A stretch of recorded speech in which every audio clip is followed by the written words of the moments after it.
নবী ডাক দিয়া কয় আবু বকর, একটা ডাকের সাথে সাথে এই গভীর রাত্রি কেমনে টের পাইলাম? আবু বকর সিদ্দিক ডাক দিয়া কয় ওগো মুহাম্মদুর রাসূলুল্লাহ সাল্লাল্লাহু আলাইহি ওয়াসাল্লাম, আজকে থেকে 6 মাস আগে আপনি আমাকে বলছিলেন আবু বকর আমার সাথে তুমি জান্নাতে যাইবা, আমার সাথে তুমি হিজরতের রাতে মদিনায় যাইবা। আল্লাহর নবী গো ওই দিন থেকে 6 মাস যাবত দিনেও নয় রাতেও নয় 6 মাস একটানা জাগ্রত অবস্থায় আপনার জন্য অপেক্ষা করতেছি। কোন সময় জানি আয়েশা আপনি আমাকে একটা ডাকের জায়গায় 2টা 3টা ডাক দিতে হয়, এই কারণে আমি একেভাবে জাগ্রত অবস্থায় বৈশা বৈশা আপনার জন্য অপেক্ষা করতেছি। সরকারে দু জাহানের যাতে এক ডাকের বেশি দেওয়া না লাগে। আবু বকর আল্লাহর নবী আর আবু বকর চলতেছে হিজরতের রাতে, চলতে চলতে গারে সৌর পর্যন্ত গেছে। বিশাল উঁচা পাহাড়, যেই পাহাড়ের আগায় কোনো মানুষ উঠলে নিচের থেকে মনে হয় যে একটা কবুতর বসে রয়েছে, এত উঁচা। উপর থেকে নিচের দিকে তাকাইলে বড় বড় বাসগুলারে মনে হয় পিপিলিকার মতো হেঁটে হেঁটে যাচ্ছে। ওই পাহাড়ের গোড়ায় গিয়া আল্লাহর নবী উপরের দিকে তাকাইছে। আল্লাহর নবীর শরীরে একটু অসুস্থতা ছিল। আবু বকর বুঝা বলতেছে ওগো আল্লাহর নবী, আপনার জন্য একটা লিফটের ব্যবস্থা করছি। কি লিফট? আমি এই যে বৈশা গেলাম, আপনি আমার কান্দে উঠা যান। আল্লাহু আকবার বলেন, চিৎকার করে বলেন আল্লাহু আকবার। কোনো ব্যাগ স্যাগ সারা খালি হাতে উঠাই অনেক কষ্ট, লাডি নিয়ে ভর দিয়া উঠতে হয়। 1 লিটার 2 লিটার 3 লিটার পানি পর্যন্ত মানুষ ওই পাহাড়ে উঠতে গিয়ে খায়। আবু বকর কি কইতেছে, আল্লাহর নবী আপনি আমার কান্দে উঠতে বসেন। আল্লাহু আকবার। আল্লাহর নবীর পাগল সাহাবী হযরত আবু বকর নবীজিকে কান্দে নিয়ে গারে সৌরে উঠতেছে। কান্দে নিয়ে উঠতে উঠতে উঠতে উঠতে ওই গুহার নিকটে গিয়া পৌঁছাইছে। গুহার নিকটে গিয়া আল্লাহর নবীকে বললেন, নবী গো আপনি বাহিরে বসেন, আমি একটু গুহাটা পরিষ্কার করে আসি। গুহার ভিতরে ঢুকছি, দুইকা সমস্ত গর্তগুলারে নিজের পাগড়ি সিরা সিরা সব গর্তগুলারে ঢাকা আল্লাহর নবীকে বলতেছেন আল্লাহর নবী আসেন, আয়েশা একটু বিশ্রাম গ্রহণ করেন। কিন্তু একটা গর্ত বাকি রয়ে গেছে, ওইটার মধ্যে নিজের পায়ের গোড়ালি লাগাইয়া আল্লাহর নবীকে বলতেছেন আপনি আমার রানের উপরে ঘুমান। রানের উপরে যখন আল্লাহর নবী ঘুমাইছে, মাথা রাখছে, সাথে সাথে আল্লাহর নবীর ঘুম চলে আসছে। আবু বকর কি চুপচাপ বসে রয়েছিল? আবু বকর আল্লাহর নবীর চেহারার দিকে তাকায়া তাকায়া মজা নিতেছে। কত সুন্দর মায়ার চেহারা, পূর্ণিমার চাঁদের মতো চেহারা, যেই চেহারা দেখলে ক্ষুধা নিবারণ হয়ে যায়, যেই চেহারা দেখলে পানির পিপাসা দূর হয়ে যায়, যেই চেহারা দেখলে মানুষের শরীরের অসুস্থতা ভালো হয়ে যায়। আবু বকর এই চেহারার দিকে তাকায়া তাকায়া সোহবত নিতেছে, মোহাব্বত প্রকাশ করতেছে। কিন্তু এই দিক দিয়ে হঠাৎ করে ওই যে পাপ গুহার আগায়, গুহার মুখে রাইখা আবু বকর বৈশা রইছে। ওই গুহার ভিতরে একটা বিষাক্ত সাপ আবু বকরের পায়ের মধ্যে সবল দিয়ে বৈশা গেছে। কিতাবের মধ্যে লেখে সাপে যখন আবু বকরকে কামড় দিয়েছে, আবু বকরের পুরা শরীর বিষে নীলাক্ত হইয়া বিষাক্ত হইয়া পুরা শরীরে জ্বর এসে গেছে। কিন্তু আবু বকর হাউমাউ করে কান্দেও না, আর ওইখান থেকে পাও সরায় না। কেন? যদি লড়াচড়া করে কান্দে তাহলে আল্লাহর নবীর ঘুমে ব্যাঘাত ঘটবে। যিনি সরকারে দু জাহান, যিনি যাকে না বানাইলে পুরো আসমান জমিন কোনো কিছুই আল্লাহ বানাইতেন না। কথা বলে ঠিক কিনা? मोहम्मद को अगर पैदा न करते, मोहम्मद को अगर पैदा न करते, ज़मीन व आसमां पैदा न करते, जमीन और आसमां पैदा न करते। अरे मुसलमानेर दल আবু বকর পিশের বিষাক্ত জ্বালায় টিকতে না পাইরা চোখের থেকে অনিচ্ছাকৃত ভাবে এক ফোঁটা পানি বের হইয়া আল্লাহর নবীর গালের মধ্যে গিয়ে টপ করে পড়ে গেছে। আল্লাহর নবী তো ঘুম থেকে জাগ্রত হয়ে গেছে। আল্লাহর নবী ডাক দিয়া কয়, আবু বকর, সুন্দর লাল চেহারাটা নীল হয়ে গেছে, মনে হচ্ছে গায়ে আপনার জ্বর এসে গেছে, কি হয়েছে? আবু বকর ডাক দিয়া কয়, আল্লাহর নবী, মনে হইতেছে যে আমার পায়ের ভিতরে একটা সাপ, গুহার ভিতরে একটা সাপ আমার পায়ের মধ্যে একটা কামড় লাগাইয়া দিছে। ওগো আল্লাহর নবী, কিন্তু আমি গুহাটার মুখটা বন্ধ রাখছি কেন? সাপ যদি বের হয়ে আবার আপনাকে কামড়ায় তাহলে আমার মইরা যাওয়া ভালো, আপনার গায়ে কামড়েটা আমি সহ্য করতে পারবো না। আল্লাহর নবী কয়, তোমার পা সরাও, আমি তো শুধু তোমার নবী না, আমি তো সাপের নবী, আমি তো পাখির নবী, আমি তো গাছের নবী, আমি তো মাছের নবী। কথা বলেন ঠিক না বেঠিক? जहाँ तक है रुबूबियत खुदा का वहाँ तक है नबूबियत मुस्तफा का। আল্লাহর রুবুবিয়ত পৃথিবীর যেখানে যেখানে চলে সেখানে সেখানে মুহাম্মদুর রাসূলুল্লাহর নবুবিয়ত চলে। পা সরাইছে, সাপ বের হয়ে আল্লাহর নবীকে সালাম দিচ্ছে, আসসালাতু ওয়াসসালামু আলাইকা ইয়া রাসূলুল্লাহ, আসসালাতু ওয়াসসালামু আলাইকা ইয়া হাবিবাল্লাহ, আসসালাতু ওয়াসসালামু আলাইকা ইয়া শাফিআল মুজনাবিন, আসসালাতু ওয়াসসালামু আলাইকা ইয়া রাহমাতাল লিল আলামিন। আল্লাহ তাআলা সাপের জবান খুলে দিয়েছে। আজাইবুল খালক একটা কিতাব আছে, কিতাবের মধ্যে ঘটনা লেখছে যে সাপের জবান আল্লাহ খুলে দিছে। সাপকে নবী জিজ্ঞাসা করছে, এই সাপ, আবু বকরকে কামড় মারছিস কেন? আমার আবু বকরকে কেন কামড় মারছিস? সাপের জবান আল্লাহ খুলে দিছে। সাপ বলতেছে, বেয়াদবি, মাফ চাই, আল্লাহর নবী আমাকে ক্ষমা করে দেন। আমি গত 100 বছর ধরে এই গুহার ভিতরে আপনার আগমনের অপেক্ষায় বসে আছি। আল্লাহু আকবার, আল্লাহ। আল্লাহর নবী গো, 100 বছর আগে আমি মদিনার রাস্তা দিয়ে কোথাও যাইতেছিলাম, হঠাৎ করে কোন এক জায়গায় কিতাব, আসমানি কিতাবের তালিম শুনতেছিলাম। ওই আসমানি কিতাবের মধ্যে লেখা আছে যে শেষ জমানায় আজকে থেকে 100 বছর পরে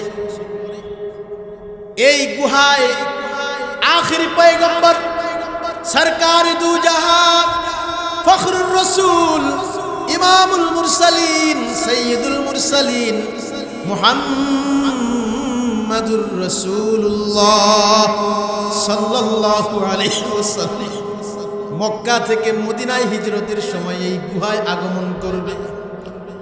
আমি চিন্তা করলাম, আমি একটা সাপ, আমি যদি মক্কায় আপনার সাথে দেখা করতে যাই তাহলে আমাকে মক্কার মানুষ পাইলে হয়তো লাঠি দিয়ে পিঠে মাইরা ফেলাইতে পারে। মদিনায় যদি যাই, মদিনায় আমাকে কেউ পাইলে হয়তো মাইরা ফেলাইতে পারে।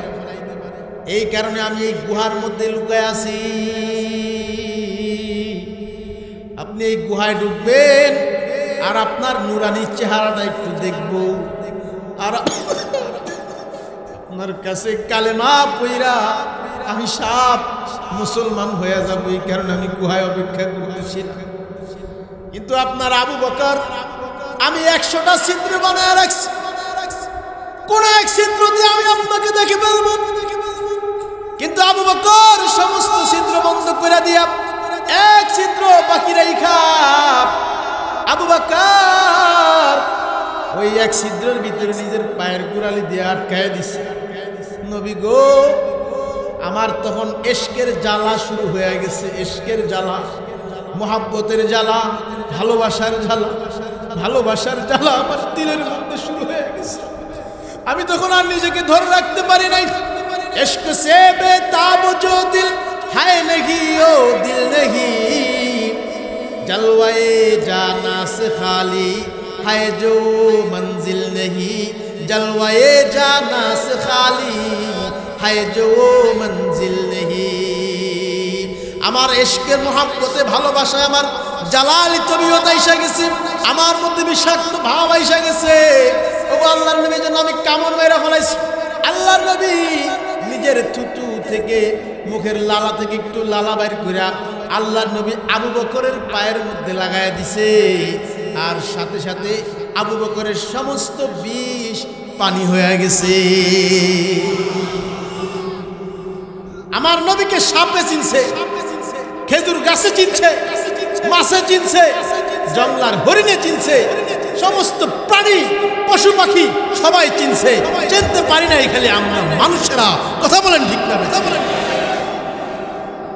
আরে মুসলমানের দল, বলতেছিলাম আবু বকর আর নবীজির নিসবতে ইত্তেহাদিক, আবু বকরের সাথে নবীর সাথে মিল কিভাবে সব দিক দিয়ে আবু বকরের সাথে মিল। আল্লাহর নবী যা যা করছেন আবু বকর তা তা করে দেখায়া গেছেন। মৌতের চিত্রের সাথেও আবু বকরের চিত্রের মিল। আল্লাহর নবী যেভাবে ইন্তেকাল করছেন আবু বকর তেমনি ইন্তেকাল করেছেন। আল্লাহর নবী যেখানে ঘুমায় আছেন আবু বকরও তার পায়ের সামনে ঘুমায় আছে। আল্লাহর নবীর মৌতের 14 দিন আগে আল্লাহর নবী তার এক শরীরের মধ্যে একবার তাকে এক ইহুদি মহিলা বিষ খাওয়ায় দিয়েছিল খানার সাথে মিশাইয়া। কথাটা কি বুঝতে পারছেন? খায়বারের যুদ্ধে শেষ হওয়ার পরে আল্লাহর নবী ওইখানে অবস্থান করতেছিলেন। জায়নাব নামে এক ইহুদি মহিলা, বনু নাজিরের গোত্রের এক ইহুদি মহিলা খাবারের সাথে বকরির রান, পুরা আনাম রান, এটার মধ্যে আগে বিষ মিলাইছে, এরপরে হলুদ মরিচ মাখাইছে, এরপরে সেটাকে বুনা করছে, বুনা করে আল্লাহর নবীর কাছে হাদিয়া পাঠাইছে। পরে আল্লাহর নবী রানের মাংস পছন্দ করতেন, ছাগলের। ওইখান থেকে এক টুকরা গোশত মুখে দিয়া ফেলাইছে, মুখে দিয়া চাবানো দিয়া ফেলাইছে। এই সময় জিবরাইল আলাইহিস সালাম দৌড়ায় এসে কয়, আল্লাহর নবী, যে গোশত আপনি মুখে দিয়েছেন মুখের থেকে বের করে ফেলে দেন, এটা খায়েন না, এটার সাথে বিষ মাখানো আছে, আপনি খাইলে মারা যেতে পারেন, তাড়াতাড়ি ফেলে দেন। কিন্তু আল্লাহ নবী ফালায় দিছে, কিন্তু লালার সাথে কিছুটা বিষ পেটের ভিতরে ঢুকে গেছে। আল্লাহ নবী বলতেছেন, এই মাংসের সাথে বিষ আছে, কে আমাকে এই রান দিয়েছে তারে ডাকাও। ওই জায়নাব নামে মহিলাটারে ডাকায় আনা হইছে। ডাকায় না বলতেছে, কেন আমারে বিষ খাওয়াইলা? মহিলা বলতেছি, আপনারে আমি বিষ খাওয়াইছি, এটার দ্বারা আমি আপনাকে পরীক্ষা করছি আপনি কি সত্য নবী না মিথ্যা নবী। যদি আপনি মিথ্যা নবী হন তাইলে বিষ খাই আপনি মরে গেলে আমরা বেঁচে যাই, আর যদি আপনি সত্য নবী হন আপনার কাছে আসমান থেকে জিবরাইল ওহী নিয়ে আসে, সে আপনাকে খবর পৌঁছায় দিবে, আপনি ফালায়া দিবেন। এই পরীক্ষা করার জন্য আমি বিষ মাখায়া দিছি। নবী গো, দেখলাম বাস্তবেই আপনি আল্লাহর সত্য নবী, কিন্তু তারপর আমি ঈমান আনতে পারবো না। এই কারণ থেকে আরেকজন সাহাবী কিছু গোশত খায়া মারা গেছিল। ওই মরার প্রতিশোধ নিতে যায় জয়নাবকে সেখানে ফাঁসিতে ঝুলাইয়া মৃত্যুদণ্ড দেওয়া হয়েছিল। তাকে আল্লাহর নবী মাফ করে দিছে, কিন্তু আরেকজন যে মারা গেছে তার কিসাসের বদলায় এই মহিলাকে মারা হয়েছে। মৃত্যুর 14 দিন আগে আল্লাহর নবীর গায়ে ওই বিষের জ্বর চলে আসছে। আল্লাহর নবী ডাক দিয়ে কই আম্মা জান আয়েশাকে, আয়েশা, আমার শরীরে যে জ্বর আসছে এই জ্বরের থেকে আর আমার পুরোপুরি সুস্থতা হওয়ার সম্ভাবনা নাই। মনে হইতেছে যে এই জ্বর আমার জীবন সায়ান্নে চলে এসেছি, মনে হয় আমি আর সুস্থ হব না। মনে হইতেছে এই জ্বর থেকে আমাকে আমার রফিকে আলার সাথে মোলাকাত করায় দিবে। আল্লাহর নবী ডাক দিয়ে বললেন, মসজিদের ভিতরে তো আমি আর যাইতে পারতেছি না, বিছানা থেকে আমি উঠতে পারতেছি না, মসজিদে আবু বকরকে নামাজ পড়াইতে বলো। আল্লাহর নবীর জীবদ্দশায় আল্লাহর নবী ছাড়া মসজিদে নববীতে আর কেউ নামাজ পড়াইতে পারে নাই। আল্লাহর নবীর জীবদ্দশায় হযরতে আবু বকর ওই জায়গায় আল্লাহর নবীর জায়গায় গিয়া নামাজ পড়াইছে। আল্লাহর নবী যখন দেখছেন আবু বকর নামাজ পড়াইতেছে, আল্লাহর নবীর দিলটা তখন খুশি হয়ে গেছে। আল্লাহর নবী কয়, আলহামদুলিল্লাহ, আমার জায়গায় আমার যোগ্য উত্তর সুরি দাঁড়ায় গেছে। আল্লাহর নবী বলে গেলেন, এরপরে খায়রুল কুরুনি কারনি সুম্মা আল্লাযীনা ইয়ালুনাকুম সুম্মা আল্লাযীনা ইয়ালুনাকুম। আল্লাহর নবী বললেন, আবু বকরের পরে এইভাবেই যোগ্য উত্তরসূরিরা আমার এই জায়গায় অবস্থান করবে। চলতে চলতে চলতে চলতে বর্তমান জমানায় এসে দেখলাম উলামায়ে দেওবন্দ নবীর ওই জায়গায় আল্লাহ তাআলা পৌঁছে দিছে। তাহলে নবীর সোহবতে গিয়া আবু বকর পরিবর্তন হয়েছে, নবীর সোহবতে গিয়া ওমর পরিবর্তন হয়েছে, নবীর সোহবতে গিয়া উসমান পরিবর্তন হয়েছে, নবীর সোহবতে গিয়া আলী পরিবর্তন হয়েছে, সোয়া লাখ পয়গম্বর পরিবর্তন হয়েছে। নবীর পরে আবু বকরের সোহবতে গিয়া হাজারো তাবিঈনরা পরিবর্তন হয়েছে, উমরের সোহবতে গিয়া হাজারো তাবিঈনরা পরিবর্তন হয়েছে। এরপরে তাবিঈনদের যুগে তাদের সোহবতে গিয়া হাজারো সাধারণ মানুষ পরিবর্তন হয়েছে। এই জমানায় এসেও যারা উলামায়ে দেওবন্দের সাথে গিয়া মিশবে, আল্লাহ তাআলা এই যুগেও তাদেরকে পরিবর্তন করায় দিবে। এই কারণে আল্লামা ইকবাল তার কিতাবের মধ্যে লিখছেন, না হাম বদলে না তুম বদলা, না দিল কি আরজু বদলি, না হাম বদলে না তুম বদলা, না দিল কি आरज़ू बदली, मैं कैसे आरज़ूए इनक़िलाबे आसमां कर लूँ। न रूह मज़हब न क़ल्ब आरिफ न शायराना ज़ुबान बाकी, न रूह मज़हब न क़ल्ब आरिफ न शायराना ज़ुबान बाकी।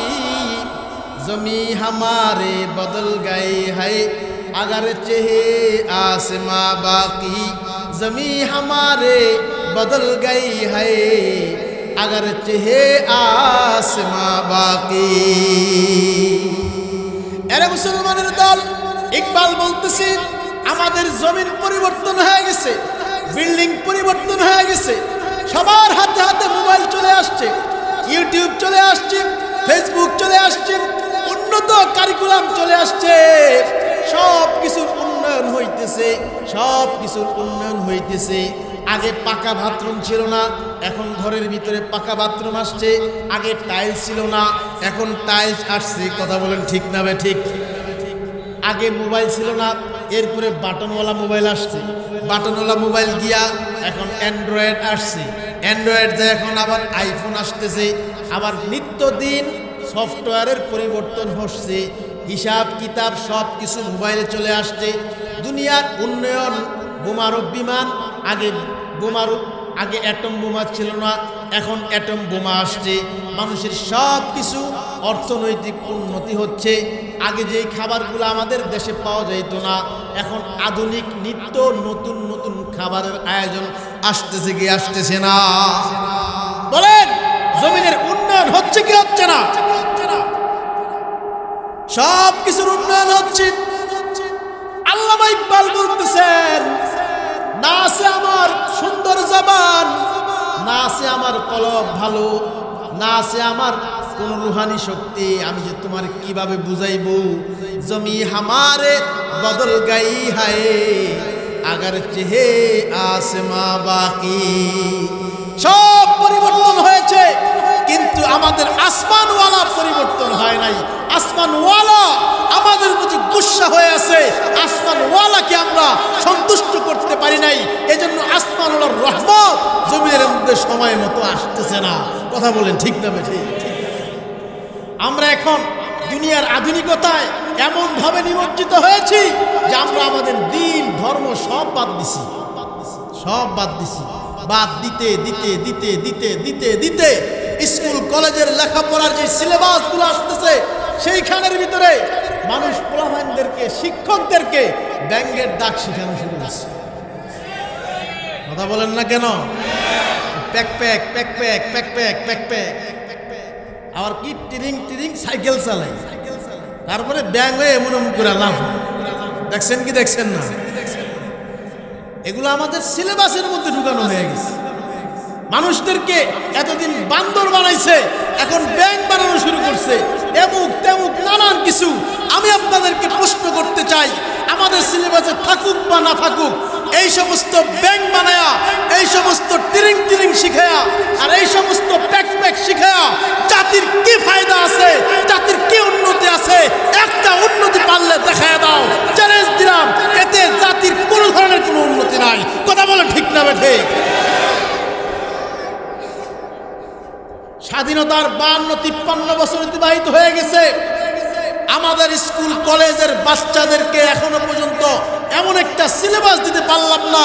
এই দেশে বড় কোনো বিজ্ঞানী তৈরি হয়েছে যে বিজ্ঞানীর মাধ্যমে একটা রকেট আবিষ্কার হয়েছে, অথবা ভালো কোনো একটা কিছু আবিষ্কার হয়েছে, কোনো আবিষ্কার নাই, কোনো বড় বিজ্ঞানী নাই। এই দেশে শিক্ষা সিলেবাসে দুনিয়ামুখী শিক্ষা সিলেবাস, কামাইমুখী শিক্ষা সিলেবাস, মালমুখী শিক্ষা সিলেবাস, অর্থনৈতিকমুখী শিক্ষা সিলেবাসের দ্বারা মানুষের মধ্যে টাকার লোভ ঢুকছে, আর এর দ্বারা বড় বড় ডাকাত তৈরি হয়েছে, দুর্নীতিবাজ তৈরি হয়েছে, লোভী তৈরি হয়েছে, দেশের অর্থ সম্পদ চুরি করে বিদেশের মাটিতে পাচার করার লোক তৈরি হয়েছে। কথা বলেন ঠিক কিনা? এছাড়া আর কি উপহার দিছে? কিছু কইলেই কয় তোমাকে মাদ্রাসায় কি হয়েছে? মাদ্রাসায় যে কোরআন হাদিস পড়ায় এটি হলো কর্মহীন ধর্ম শিক্ষা। প্রতিবন্ধী বানাইছে আমাকে বানাইছে কি? কথা কন না কেন? আমাদেরকে প্রতিবন্ধী বানাইছে। আমরা হলাম প্রতিবন্ধী, আমরা কোনো কাজ কাম জানি না, আমরা টেইলারিং জানি না, আমরা রিক্সা চালাইতে পারি না, ভ্যান গাড়ি চালাইতে পারি না, ট্রেন চালাইতে পারি না, বাস চালাইতে পারি না, বিমান চালাইতে পারি না, ডাক্তারি করতে পারি না। আরে বেটা, তোরা তো হাজার হাজার ডাক্তার বানাইছ, তারপরও শত শত ডাক্তার আছে, চাকরি নাই, বেকার ঘুরে বেড়ায়, আছে না নাই? শত শত ইঞ্জিনিয়ার আছে যারা চাকরি পায় না, এই জন্য নিজেরা কোম্পানি বানায় বেকার বেকার ইঞ্জিনিয়ার ঢাকা শহরে পেঁয়াজি বেচে রাস্তার ভিতরে, আছে না নাই? একটা আলেম দেখাও বেকার ঘুরতেছে, কোনো কাম নাই, দেখাও একটা আলেমের মা না খেয়ে রয়েছে। আমি তো হাজারো ডাক্তার ইঞ্জিনিয়ার কোটি কোটি টাকাওয়ালার বাবা মাকে দেখায় দিতে পারবো যে বাবা তার সন্তানদের শূন্যতায় ঘরে বসা আত্মহত্যা পর্যন্ত করেছে, এবং ভিডিওতে লাইভে আইসা নিজের মাথায় নিজে গুলি করে মরছে। ওই বাবাও কোটিপতি, তার সন্তানরাও কোটিপতি। কিসের অভাব ছিল? ও জাতির বিবেক, তোমাদের ঘুম কবে ভাঙবে? তোমরা আসো মাদ্রাসাকে ব্যাঙ্গের ছাতা, মাদ্রাসাকে জঙ্গিবাদ, ওলামায়ে কিরামকে যত নির্যাতন করা যায়, আলেমদেরকে যত জেলখানায় পচানো যায়, এটাই তো তোমাদের একটা কালচারে পরিণত হয়ে গেছে। এই কালচার থেকে ফিরে আসো, আল্লাহর রহমত নাজিল হবে। আর যদি এই কালচার নিয়ে বড় হও, ইসলামকে নিভিয়ে দেওয়ার কালচার নিয়ে বড় হও, মনে রাখো ইসলাম তো নিভবেই না, ইসলামের কোনো ক্ষতি হবে না, তোমরা ইতিহাস থেকে হারিয়ে যাবে। কথা বলেন ঠিক কিনা?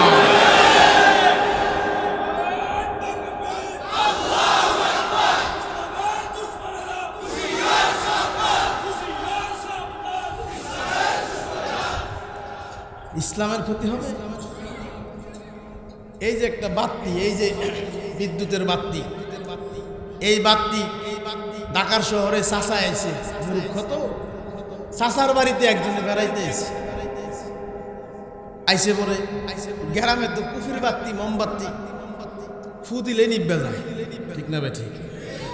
এই আজকালকার ফোলা মানে কুকুর বাতি কিন্তু দেখাও নাই। বুড়া মেয়েরা মোমবাতি কুকুর বাতি মনে আসেনি? হারিকেনের কথা মনে আছে? এটা এখন নাই, সব তো ডিজিটাল হয়ে গেছে। আগে যখন ছিল এটা নিবাইতো কেমনে, কুকুরা নিবাতো শেষ। এখন মগায় আছে চাচার বাড়িতে ঢাকার শহরে, বাতি জ্বালাই দিছে, ঘুমের টাইম হয়েছে, কয় বাতি যাও বাতিটা নিবাই দাও। সে দেখে যে বাতি তো অনেক উপরে, একটা চেয়ার সামনে নিয়ে চেয়ারের ফ্লুইডটা অনেক বাতিরে ফুয়াইতেছে।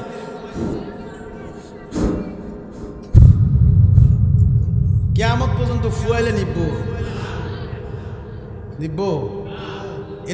এটারে নিবানোর সিস্টেম কি? সুইচ গিয়ে টিভি দিব, তারপরে বাতি নিব। এর আগ পর্যন্ত কিয়ামত পর্যন্ত ফুয়াইতে ওই নিজে নিভা যাইব, বাতি নিব।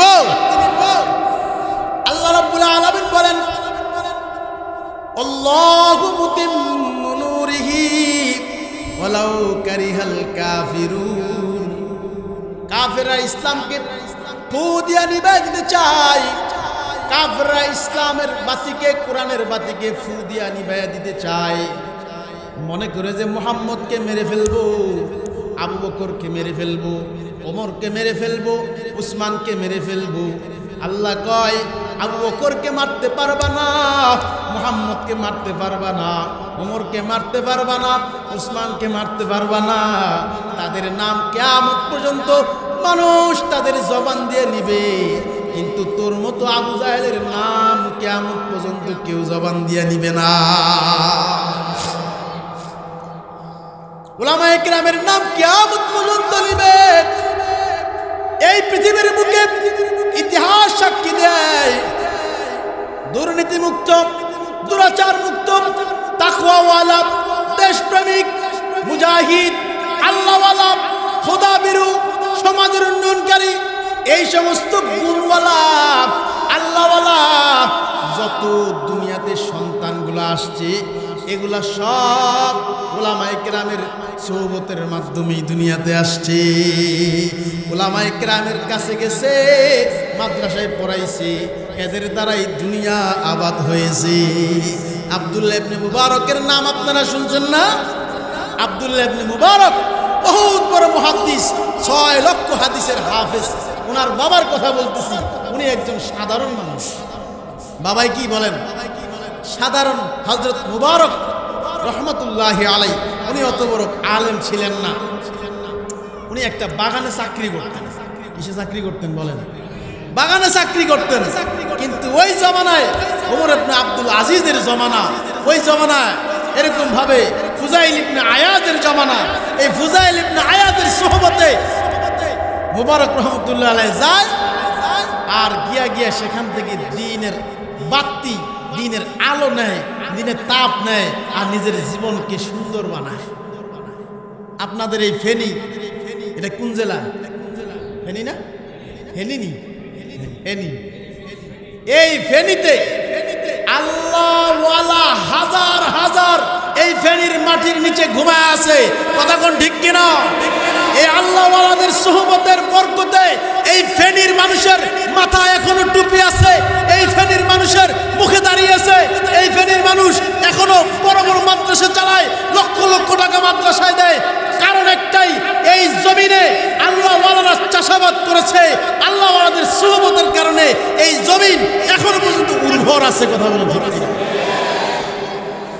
এই জমিনের মাটির নিচে আল্লাহর বড় ওয়ালি শরীয়তের বিশ্বাস সুফি নূর বক্স রহমতুল্লাহি আলাইহি ঘুমায় আছে না নাই? আল্লাহু আকবার, আল্লাহু আকবার। থানবী রহমতুল্লাহি আলাইহির 11 জন আজাল্লে খলিফা ছিলেন, যাদেরকে হযরতে থানবী রহমতুল্লাহি আলাইহি প্রথম যুগে খেলাফত দিয়েছেন। কোন যুগে? প্রথম যুগে। এটা আপনারা বুঝবেন না, আলেমরা বুঝবে। আশরাফ আলী থানবীর খেলাফতটা এটা কোনো চারটিখানি কথা না, বিশাল ব্যাপার সেপার ঘটনা। এইদিকে গেলে রাত বইরা খালি কইতে থাকবে। আল্লাহর রহমতে এত ঘটনা জানা আছে। আশরাফ আলী থানবী কি কি কাম করায় তার উপরে খেলাফত দিত। আল্লাহু আকবার। তাকে বলা হইতো হাকিমুল উম্মাহ, মুজাদ্দিদুল মিল্লাহ, যিনি উম্মতের নাভির মধ্যে হাত দিয়া তার আত্মার সমস্ত রোগ বলা ফেলাইতে পারত, আর ওইভাবে ভাবে চিকিৎসা দেওয়া যাইত। আর ওই চিকিৎসার উসিলায় আজকে পুরা দুনিয়াতে থানবী সিলসিলার লক্ষ লক্ষ আলেম তৈরি হয়ে গেছে। আল্লাহু আকবার। সুফি নূর বখশ রহমতুল্লাহ আলাইহি প্রথম যুগের 11 জন খলিফার আজাল্লে খলিফা হযরত শাহ সুফি নূর বখশ রহমতুল্লাহ আলাইহি এই মাটির নিচে ঘুমায় আছেন উলামা বাজারের মরহুম হযরত আল্লামা আব্দুল হালিম রহমতুল্লাহ আলাইহি আছেন নাই? এই মাটির নিচে ওই নানুপুরের একজন বড় আল্লাহওয়ালা খলিফা মুফতি সাইদ আহমদ, নানুপুরের আল্লাহওয়ালা সুলতানুল আউলিয়ার খলিফা ঘুমায় আছে এই জায়গায়। এই ফেনীর ভিতরে ফুলগাজীতে আল্লামা হাবিবুর রহমান রহমতুল্লাহ আলাইহি মাটির নিচে ঘুমায় আছে।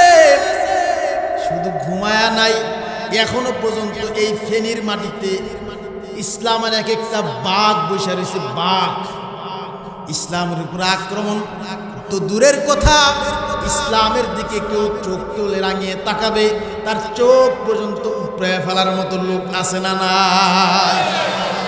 এখনো পর্যন্ত এই জমিনের ভিতরে নুরুল ইসলাম আদিব শাহ হুজুর জমিনের মধ্যে আছে না নাই?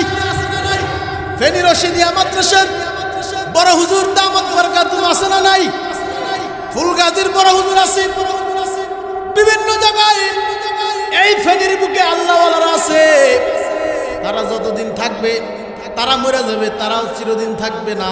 তাদের উত্তরসূরিরা থাকবে, তাদের উত্তরসূরিরা যতদিন থাকবে ততদিন পর্যন্ত এই জমিনে কোনো নাস্তিক আর মুরতাদ তাদের বাঁকা চোখ দিয়া, নাস্তিকতার চোখ দিয়া তাকানোর সাহস পাবে না।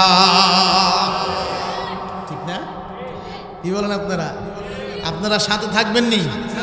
আল্লাহু আকবার বলেন, আল্লাহু আকবার। আমার ভাইয়েরা, মুবারক রহমতুল্লাহি আলাইহির ঘটনা বলতেছিলাম। বড় কোনো আলেম না, সাধারণ একজন মানুষ ফুজাইল ইবনে আয়াজের দরবারে যায়। বাগানের মধ্যে চাকরি করে, ফলের বাগানে। ফলের বাগানের মালিক এসে কয়, যা আমার জন্য কয়েকটা মিষ্টি আনার ফল কেটে নিয়ে আস। হযরত মুবারক রহমতুল্লাহি আলাইহি বাগান থেকে কিছু আনার গাছের থেকে পায়রা পায়রা মালিকের জন্য আনছে। আনার পরে মালিক বলতেছে, এগুলাকে কাইটা আমাকে দাও। আনারগুলা কাটছে, কাইটা মালিকের সামনে পেশ করছে। মালিক আনার একটা একটা করে মুখে নিয়ে দেখে টক আনার। কি আনার আনতে কইছে? কি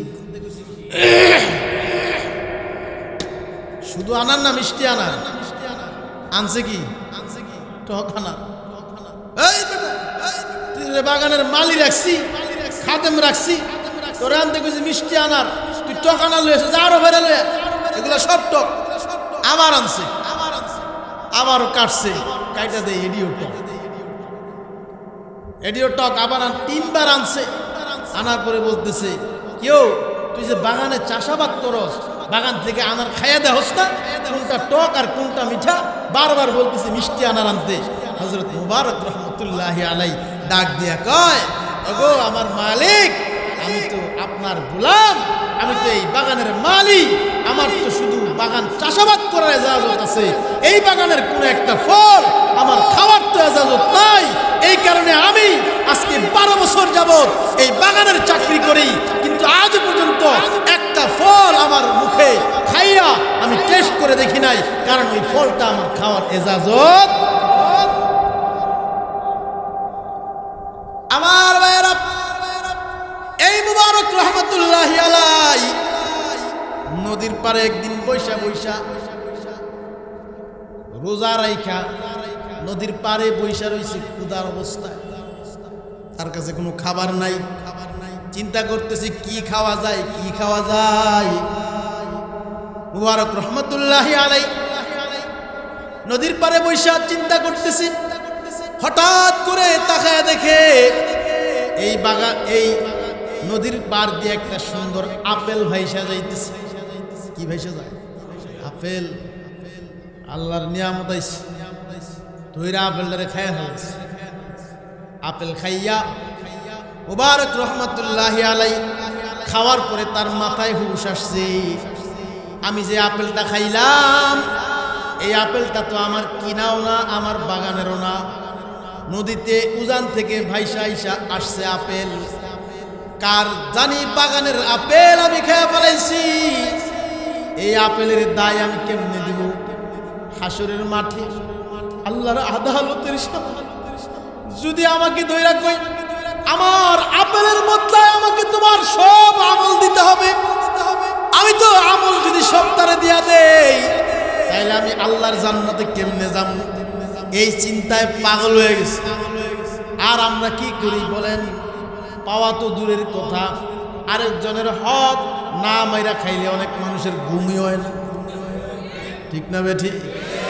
বড় বড় কর্মকর্তা ফাইল লইয়া বইয়া রইছে, আরেকজনে সরকারি পেনশন পাবে, ওই পেনশনের টাকা তুলতে হইলেও তারে 2-1 লাখ ঘুষ দিতে হয়। মানুষেরটা মাইরা না খাইলে তার ঘুমই হয় না, মানুষেরটা চাঁদাবাজি করে না খাইলে তার ঘুমই হয় না। মানুষের টাকায় যদি বিদেশে ঘুরতে না যেতে পারে, বউরে আমেরিকা না পাঠাইতে পারে, সিঙ্গাপুরে শপিং না করতে পারে, মালদ্বীপে গিয়ে ঘুরতে না পারে, তাহলে তার আর ঘুম হয় না, তার আর মাথা ব্যথা ভালো হয় না। কথা বল ঠিক কিনা? আছে না নাই? আছে না নাই? আছে না নাই? আমার ভাইয়েরা, মুবারক রহমাতুল্লাহি আলাইহি চিন্তা করতেছেন এই বাগানের মালিককে, এই বাগানের মালিক আমার তালাশ করে বাইর করতে হবে। নদীর পাড় দিয়ে উল্টা দিকে হাঁটা ধরছে, এই আপেল লইয়া নদীর পাড় দিয়ে উল্টা দিকে যাইতেছে, যাইতে যাইতে যাইতে যাইতে অনেক দূর যাওয়ার পরে দেখে যে একটা বাগান থেকে আপেলের গাছের একটা ডালা নদীর উপরে ঝুলে আছে। বুঝে আসছে যে এই বাগান থেকে আপেলটা পড়ছে, বাগানের ভিতরে ঢুকছে। বাগানের ভিতরে ঢুকার পরে ওই বাগানের একজন মালি আছে, খাদেম আছে, তারা ডাক দেয়া বলতেছে, ভাই তোমাদের এই বাগান থেকে একটা আপেল নদীর পাড়ে পড়ছে, আর ওই আপেলটা এখান থেকে ভাসতে ভাসতে কয়েক মাইল দূরে গিয়া নদীর পাড়ে আমি টোকায়া পাইছি, ওই আপেলটা আমি খায়া ফেলাইছি। এখন আমার কি করণীয়? তুমি একটা আপেলের দাম আমার থেকে নিয়ে যাও, আর আমার আপেলের জরিমানা আদায় কইরা দুনিয়ায় হকুল ইবাদ থেকে তুমি আমারে বাঁচায়া দাও, যাতে আমি হাসরের ময়দানে আল্লাহর আদালতে কিবরিয়াতে ধরা খাওয়া থেকে বেঁচে যাই। খাদেম ডাক দিয়া কই, এই বাগানের মালিক তো আমি না, আমি তোমার আপেলের দাম কেমনে নিব? যাও, আমার মালিকের ঠিকানা অমুক জায়গায়, আরেক দেশের কথা, সেখানে যাইতে 3 দিনের পথ পাড়ি দিয়া 3 দিনের পথ হেঁটে হেঁটে সেই মালিকের কাছে গেছে।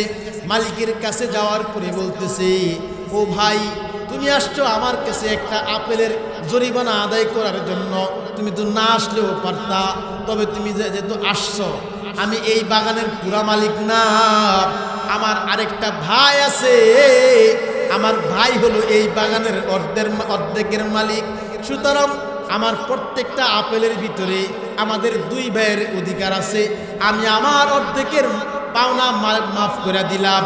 আর আমার আরেক ভাইয়ের বাগান, এখান থেকে আরো বহু দূরে একটা আনারের বাগান আছে, ওই বাগানে যাও, ওইখানে আমার ভাইকে তুমি খুঁজা পাবা, তার থেকে তুমি মাফ নিলে পুরা আপেলের মাফ পাইবা। তাকওয়া এগুলা ওলামায়ে কেরামের সোহবতে আইসা হয়েছে। এগুলো তুমি কোথায় পাইবা? কিতাব, বই, পুস্তক, বিভিন্ন ধরনের মাধ্যম, গুগল, এখানে এগুলো পাইবা না। এগুলো পাইতে হইলে ওলামায়ে কেরামের সোহবতে আসতে হবে। किताबों को छोड़ कर जरा पास बैठो के असरार उल्फत सीना बसीना, के असरार उल्फत सीना बसीना। मुसलमान युवक, मुसलमान भाईरा रे আমার মুবারক রহমাতুল্লাহি আলাইহি ওই ভাইয়ের থেকে বিদায় নিয়ে আরেক ভাইয়ের কাছে গেছে। অনেক দূর হাইটা হাইটা ওই ভাইয়ের কাছে পৌঁছাইছে। ওই ভাই চিন্তা করছে, এমন একজন মানুষ তো আর কোনোদিন পাবো না, কথা কোন ঠিক কিনা? একটা আপেলের জন্য 1 সপ্তাহ সফর কইরা একটা আপেলের অর্ধেক আপেল মাপ করার জন্য আমার কাছ পর্যন্ত যেহেতু আসছে, ওই ভাই ছিল অনেক বড় আল্লাহওয়ালা, জমানার সর্বশ্রেষ্ঠ বুজুর্গ আল্লাহওয়ালার সৌবত ইয়াফতা একজন বড় আল্লাহওয়ালা, আর তার ছিলেন অনেক ধন সম্পদের মালিক। ওই লোকের আবার একটা মেয়েও আছে। সুবহানাল্লাহ। এমন পোলা তো আর কোনো হানে পাইতাম না। বড় ডাক্তার পাইতাম, বড় ইঞ্জিনিয়ার পাইতাম, বড় টাকাওয়ালা পাইতাম, এত বড় পরহেজগার মুত্তাকি তো আর কোথাও পাবো না।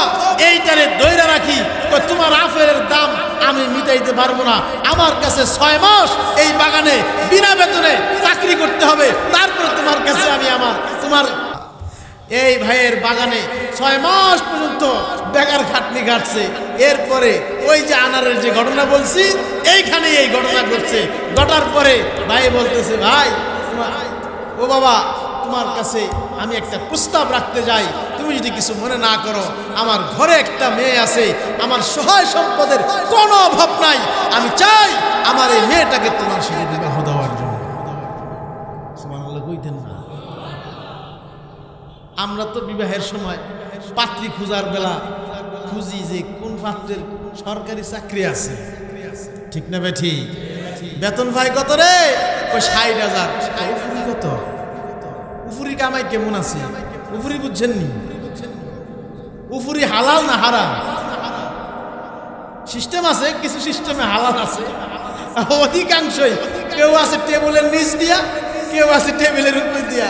টেবিলের ডয়ার খুললে দেয়, যা দেয় ওনারে হেনে দেন, আমি আবার ঘুষের টাকা আবদাও ধরি না, টেবিলে রাখি।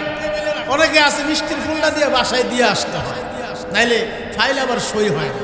আছে না নাই? ফুলা কেমন রে? অনেক ভালো। কেমন? সরকারি বড় কর্মকর্তা, পুলিশের অমুক, এরকম সরকারি বড় মেডিকেলের ডাক্তার, অমুক তমুক। আর যদি জিগায় ফুলা কেমন রে? মৌলবি হামিদ সাহেব, না খায় মরবো। এমন ফুলার কাছে দিস না, না খায় মরবো, ভাগ করবো না। তোর মাইয়ারে কষ্ট দিতে দিতে আঙ্গার করে লাগবে। কথা বলেন ঠিক না বেঠি? মানুষের কথা কি, আমি নিজেই তো এই রোগে ভুক্তভোগী। আমারে যখন বিয়া করাইতে যায়, তখন আমি মাদ্রাসায় 4,000 টাকা বেতন খাই। কয় হাজার? এখন যেই জায়গায় মেয়া দেখায়, ফুলাই কি করে? মাদ্রাসায় চাকরি করে, বেতন কত? 4,000। আমার মায়ের জুতাও কিনে দিতে পারবো না। কেউ মেয়া দেয়, লেখাপড়ায় ভালো, সব কিছুতে ভালো, মায়া কেউ দেয় না। বর্তমান যারা বিয়ে করছে, এর মায় কয় 4,000 বগে 4 টাকা পাব। ফুলা যেহেতু আলেম, এই ফুলার কাছেই আমি দিলাম। সুবহানাল্লাহ। আল্লাহ। ও ভাই, তোমাদেরকে একটা কথা বলে যায়, মেয়ে বিয়ে দেওয়ার সময় অথবা ছেলে বিয়ে করানোর সময় খালি সরকারি চাকরিজীবী আর বাপের কয় বিঘা জমিন আছে এগুলা খুঁজছো না। কোন দেশে আমেরিকা থাকে না লন্ডন থাকে না কয়টা বাড়ি আছে এগুলা খুঁজো না। যোগ্যতা দেখিও। সবচেয়ে বড় যোগ্যতা হলো পোলাটা আলেম কিনা, সবচেয়ে বড় যোগ্যতা হলো মেয়েটা মাদ্রাসায় অথবা দিনদার কিনা। এগুলা খুঁজো, এগুলা খুঁজে দিও। ইনশাআল্লাহ তোমার মেয়ের মতো রাজরানী পৃথিবীতে দ্বিতীয় আর কেউ হবে না। পৃথিবীতে সবচেয়ে বেশি মোহাব্বত যদি কোনো মানুষ তার বউরে করে, এটা হলো ওলামায়ে কেরাম। ওলামায়ে কেরাম যদি কলা পাতা দিয়া হইলেও তার বউ সেভ করে। কথা কন না কেন? জান আগে দিব, তারপরে বউর উপরে আক্রমণ। বউরে কেউ দেখতে দিবেন, ঠিক না বেঠি? আলেমদের কাছে গায়রত, আত্মমর্যাদা বোধ অনেক বেশি। এই জন্য মনে থাকবো তো ইনশাআল্লাহ। মুবারক রহমতুল্লাহি আলাই এর শ্বশুর অনেক বড় ধনী মানুষ। বিবি সাহেবের কাছে গিয়া কয়, একটা ফুলা পাইছি। ও কেমন পাইছ? এই ঘটনা ঘটছে। শিগগিরে মায়া নিয়ে দাও। মায়া ফুলা দেখছে, মহাব্বত হয়েছে, একসাথে বিবাহ হয়েছে। ওই প্রথম দিনে মেয়ে গর্ভবতী হয়ে গেছে। ওই গর্ভের থেকে এমন একজন দুনিয়াতে আল্লাহওয়ালা সন্তান আসছে, যার ব্যাপারে ওলামায়ে কেরাম লিখেছেন যে পৃথিবীর বুকে নবীদের পরে কোনো মানুষের ব্যাপারে এমন কথা বলা যাবে না যে সেই মানুষটার অন্তরে গুনার কল্পনা আসে নাই। কিন্তু একজন মানুষ পৃথিবীতে আছে, যেই মানুষটার গুনার কল্পনাও তার জীবনে কোনোদিন আসে নাই। তার নাম হলো আব্দুল্লাহ ইবনে মুবারক রাহমাতুল্লাহি আলাইহি। তিনি 6 লক্ষ হাদিসের হাফেজ ছিলেন। আল্লাহু আকবার। ইমামুদ দুনিয়া, ইমামুন নাস। অনেক বড় বড় ওলামায়ে কেরাম স্বীকার করে গেছেন আব্দুল্লাহ ইবনে মুবারকের মতো আলেম এই উম্মতে দ্বিতীয় আরেকজন পয়দা হবে কিনা সন্দেহ আছে। এই আলেম কোন ঘরে হইছে? ওই যে খেদমত একটা আপেলের দায় দিতে গিয়া যেটা করছে এর ঘরে হইছে। এই জন্য ভাইয়েরা আমার, আল্লাহওয়ালাদের সোহবত, আল্লাহওয়ালাদের মুহাব্বত, আল্লাহওয়ালাদের ভালোবাসা, এটা তোমার অন্তরে নবীর মুহাব্বত পয়দা করে দিবে, আল্লাহর মুহাব্বত পয়দা করে দিবে। যার হৃদয়ে আল্লাহর মুহাব্বত যত বেশি হবে, যার হৃদয়ে নবীর মুহাব্বত তত বেশি হবে, নবীর মুহাব্বত যত বেশি হবে, উলামায়ে কেরামের মুহাব্বত তত বেশি হবে। উলামায়ে কেরামের মুহাব্বত তোমার দিলের মধ্যে যত বেশি হবে, দ্বীনের মুহাব্বত তোমার দিলের ভিতরে তত বেশি হবে। আর দ্বীনের মুহাব্বত যত বেশি হবে, তোমার থেকে নামাজ তত কম ছুটবে, রোজা তত কম ছুটবে, তোমার থেকে সুন্নত তত কম ছুটবে। কথা বলেন ঠিক কিনা? আমার ভাইয়েরা, শেষ কথা বলে যাই, বসেন শুনেন। নবীর মুহাব্বত এটা আমাদের ঈমান, বলে নাকি? আমি আমার বর্তমান সময়ে একটা মিশন, একটা কথা সমস্ত জায়গায় চালাই দিচ্ছি। আমার পীর মুর্শিদ, আপনারা যাকে সবাই চিনেন, এই ফেনী উলামা বাজার মাদ্রাসার ছাত্র মধুপুরের ফিসাব, নাম শুনছেন আপনারা? আব্দুল হামিদ শাহ, যারা এখন সারা বাংলাদেশ চিনে। ওই যে গুলি খাইছিল, যার 4টা সন্তান জেলে গেছিল, মনে আসেনি? অনেক বড় আল্লাহ। আমি আমার জীবনে কোনোদিন তাকে তাহাজ্জুদ কামাই করতে দেখি নাই। শিক্ষা গেছে তো আপনাদের এই ফেনী থেকে, এই ফেনীরই তো সন্তান। এত বড় আল্লাহওয়ালা, উনি আমাকে বলেছেন যত জায়গায় মাহফিলে যাইবা একটা বিষয় নিয়ে কথা বলে আসো, সেই বিষয়টা হলো কাদিয়ানি ফিতনা। এই কাদিয়ানি ফিতনা সম্পর্কে জনগণকে কিছু সতর্কতা দিয়ে এসো। কাদিয়ানিদেরকে আপনারা চিনেন? কথা হয় না। কারা কারা চিনেন একটু হাত উঠান। কাদিয়ানি সম্প্রদায় খুব কম চিনেন না। কারা একটু হাত উঠান তো, কষ্ট করে মেহরবানি করে মাফ করে দিন। একটা হাত উঠান। কাদিয়ানি চিনে না? আল্লাহ, আজকে আপনাদেরকে কাদিয়ানি সম্পর্কে অল্প কয়েক মিনিট একটু পরিচয় দিয়ে যায়। কাদিয়ানি সম্প্রদায়ের গোড়াপত্তন করেছে মির্জা গোলাম আহমদ কাদিয়ানি। তার বাড়ি ভারতের পাঞ্জাব রাজ্যের গুরুদাসপুর এলাকায়। তার মায়ের নাম হলো সেরাক বিবি, বাপের নাম হলো, মার নাম হলো সেরাক বিবি। এই গোলাম আহমদ কাদিয়ানি সে এই শেষ জমানায় আইসা 100 বছর আগে নিজেকে নবী বলে দাবি করছে। কি বলে দাবি করছে?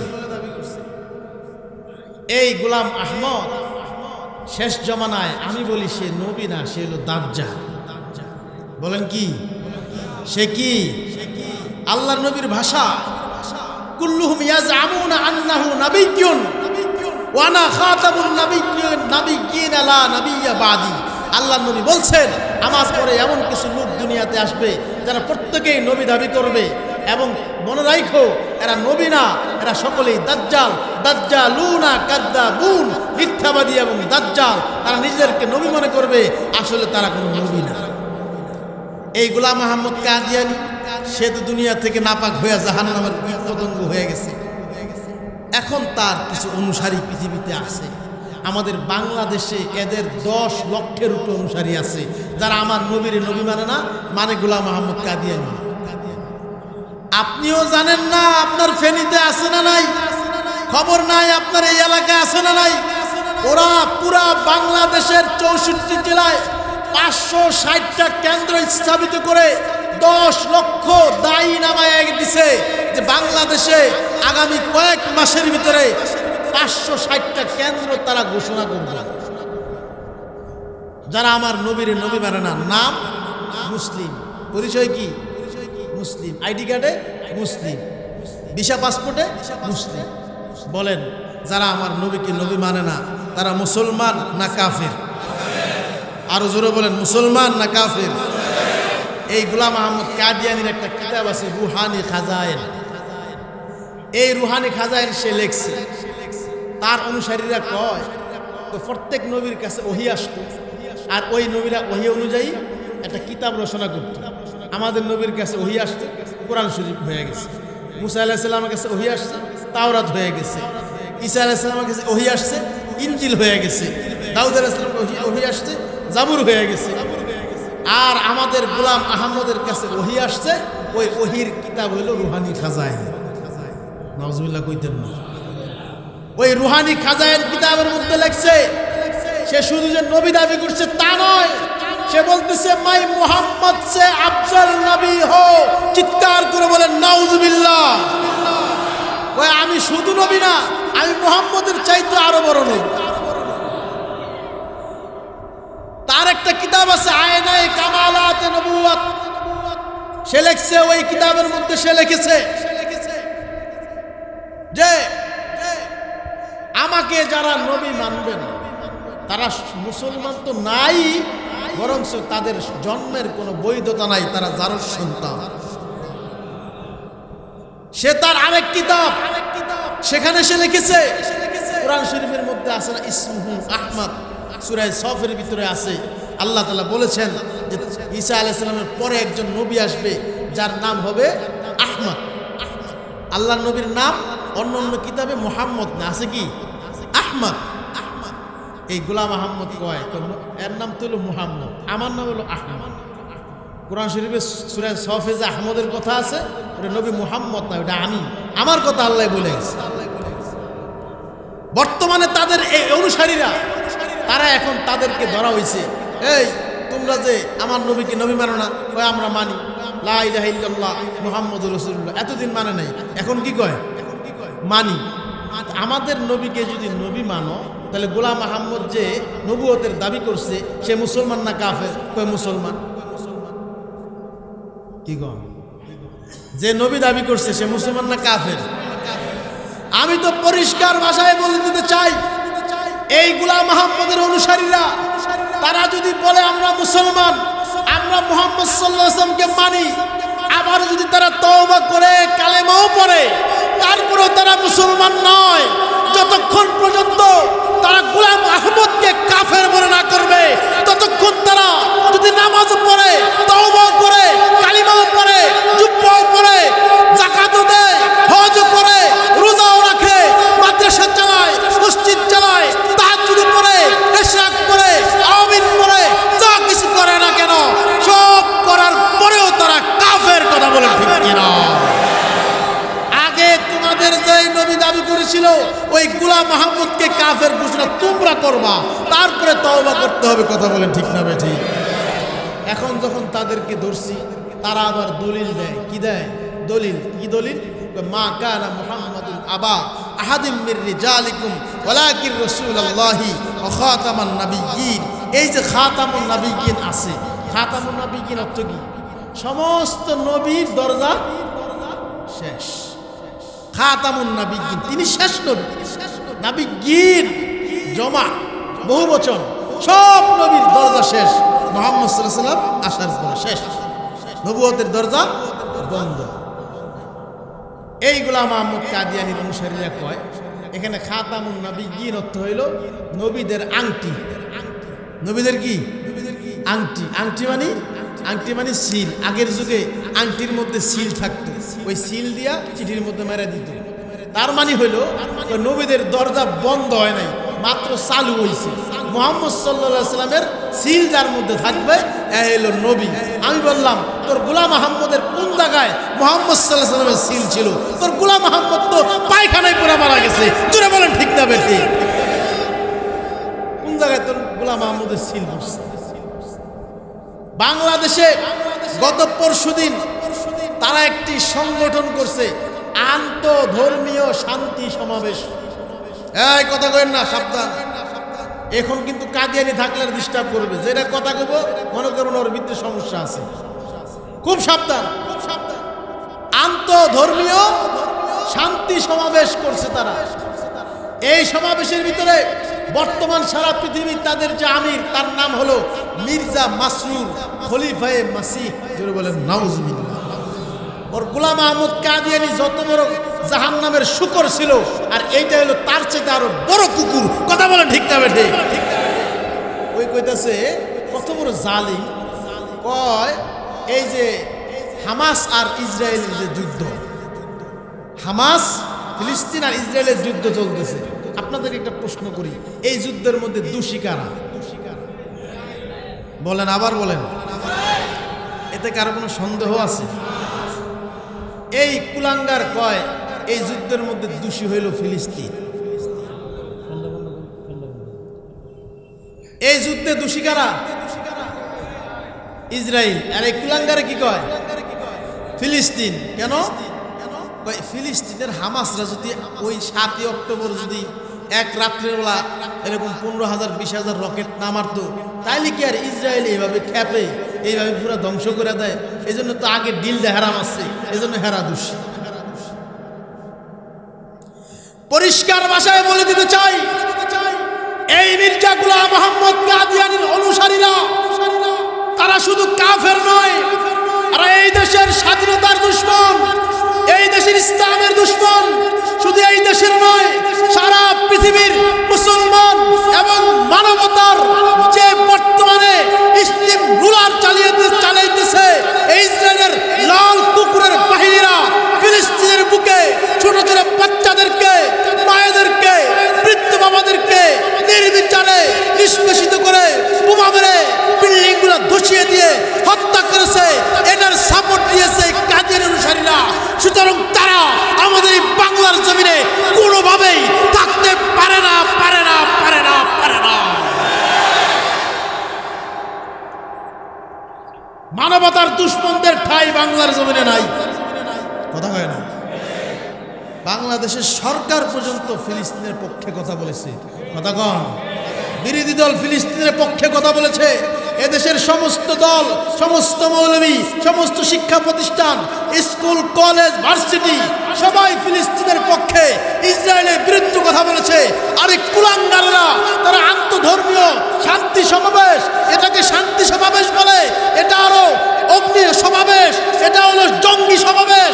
এদেরকে জঙ্গি আখ্যায়িত করে, এদেরকে জঙ্গি আখ্যায়িত করে বাংলাদেশের মাটিতে নিষিদ্ধ ঘোষণা করতে হবে। কথা বলেন ঠিক কিনা? নিষিদ্ধ ঘোষণা করতে হবে। এতদিন তোরা মানুষের পর্যায়ে ছিল, এখন আর মানুষের পর্যায়ে নাই। গতকালকে ঠাকুরগাঁয়ে এক মসজিদ উদ্বোধন করছে, বিশাল মসজিদ। নাম হইল, তাদের একটা গ্রুপ আছে লাজনায়ে ইমাইল্লাহ, লাজনায়ে ইমাইল্লাহ। আর পুরুষের একটা গ্রুপ আছে লাজনায়ে রিজালিল্লাহ। যেমন যুবলীগ, ছাত্রলীগ, মহিলা লীগ, যুব দল, মহিলা দল, এরকম দল আছে না? মহিলা পুরুষ, এক মহিলা দল আছে, পুরুষের দল আছে। মনে করে না খালি পুরুষকে দাওয়াত দেয়। এদের পুরা বাংলাদেশে নেটওয়ার্ক সৃষ্টি করা আছে। পুরা বাংলাদেশে মহিলা লাগাই দিছে মহিলাদেরকে দাওয়াত দেওয়ার জন্য, পুরুষ লাগাই দিছে পুরুষদের দাওয়াত দেওয়ার জন্য। প্রত্যেক মসজিদে মসজিদে এদের সদস্য যায়, যেখানে এই সমস্ত কথাবার্তা হয় ওইখানে আর থাকে না, আরেক জায়গায় থাকে।